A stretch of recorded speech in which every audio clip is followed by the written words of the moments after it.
não é tão bom assim. Página 305. Bom, nem sempre os argumentos são argumentos bons, fundamentados, convincentes. Existem alguns argumentos que a gente escuta e fala assim, que nada a ver o que você está falando. O que tem a ver o que você está falando aí, ó, totalmente sem sentido. E esses argumentos, eles são chamados de falácias, tá? Falácias lógicas. Falácia nada mais é do que alguma coisa que tenha qualidade ou um caráter de falácia. E falácia é algo que engana, algo enganoso, algo duvidoso, ilusório. Então, essas falácias lógicas são aqueles argumentos que você escuta e você pensa, poxa, não tem nada a ver. São argumentos que são facilmente derrubados, são argumentos que não são bem fundamentados, que não têm sentido nenhum. E nós temos alguns tipos dessas falácias que são muito utilizadas entre as pessoas no dia a dia. E aqui nós vamos mostrar algumas. Primeiro, o argumento pelo recurso à força. Bom, nesse argumento a gente está falando força. Você vai utilizar da força, da ameaça para conseguir o que você quer. Exemplo, se você não concordar comigo, eu vou te bater. Tá bom? Então você está utilizando da força para argumentar, para conseguir o que você quer. E o segundo é o argumento contra o homem. Nesse argumento contra o homem, alguém vai reagir agressivamente à opinião de outra pessoa só porque a pessoa discordou dela. E como vai ser isso? Bom, ela vai ofender aquela pessoa por conta da cor da pele ou por conta da religião que é diferente da dela. Exemplo, você está falando isso porque você tem uma religião diferente da minha. Você está falando isso porque você tem uma cor de pele diferente da minha.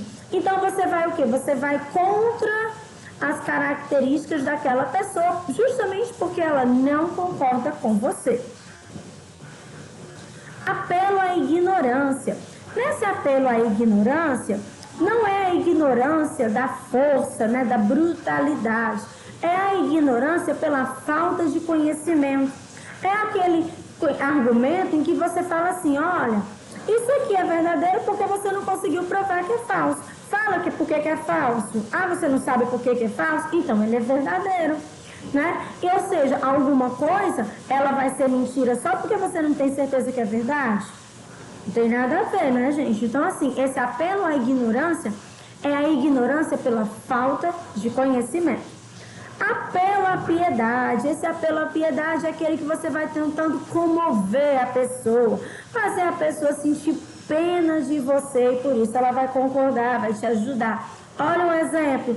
Tia Lânia, por favor, me dá 10, senão eu vou ficar de castigo. Se eu não tirar 10, minha mãe vai me colocar de castigo. Vai fazer a tia Lânia sentir pena de você, ficar com dó de você e aumentar a sua nota. Também não é um argumento válido. Não é um argumento válido só porque você vai ficar de castigo? Também não é. Então, esse aqui é o argumento por apelo à piedade. Já no recurso à autoridade, é quando uma pessoa acha que o que ela está falando é correto, porque algum famoso disse a mesma coisa, ou então porque ela tem uma certa autoridade. Exemplo, olha, isso aqui está correto sim. Sabe por que está correto? Porque o Faustão falou isso. E o Faustão é uma pessoa famosa, conhecida, mas não significa dizer que o Faustão estará sempre correto com seus argumentos, com as suas teses, né? Então, você utiliza da autoridade, da fama de alguém para validar o seu argumento. Argumento por apelo ao povo. Nesse aqui, você diz que uma coisa é certa porque a maioria pensa como ele. Também não é algo válido se a maioria estiver errado, não é isso? Antigamente, a maioria acreditava nos mitos, que os fenômenos da natureza aconteciam por conta dos deuses. A maioria estava correta? Não estava, não. Então, também não é um argumento válido, porque não tem nada a ver uma coisa ser verdadeira porque todo mundo acredita que seja. Ela pode facilmente, simplesmente, as pessoas estarem enganadas. E aqui a gente vai falar um pouco sobre a questão da lógica aristotélica, né, de Aristóteles.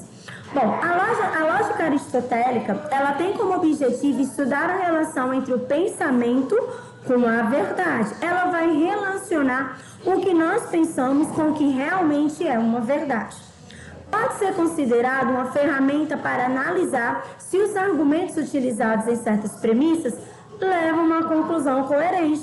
Então, a lógica aristotélica ela é uma ajuda, tá, para quem está querendo realmente descobrir se algo ali, se um argumento ali é válido. O Aristóteles ele resumiu suas conclusões sobre a lógica no livro Organo. Então, assim, a lógica aristotélica ela é uma ajuda para quem quer descobrir se um argumento é verdadeiro ou não. Solução para o problema, página 308. Bom, gente, aqui fala sobre a questão do filósofo Shea Perman.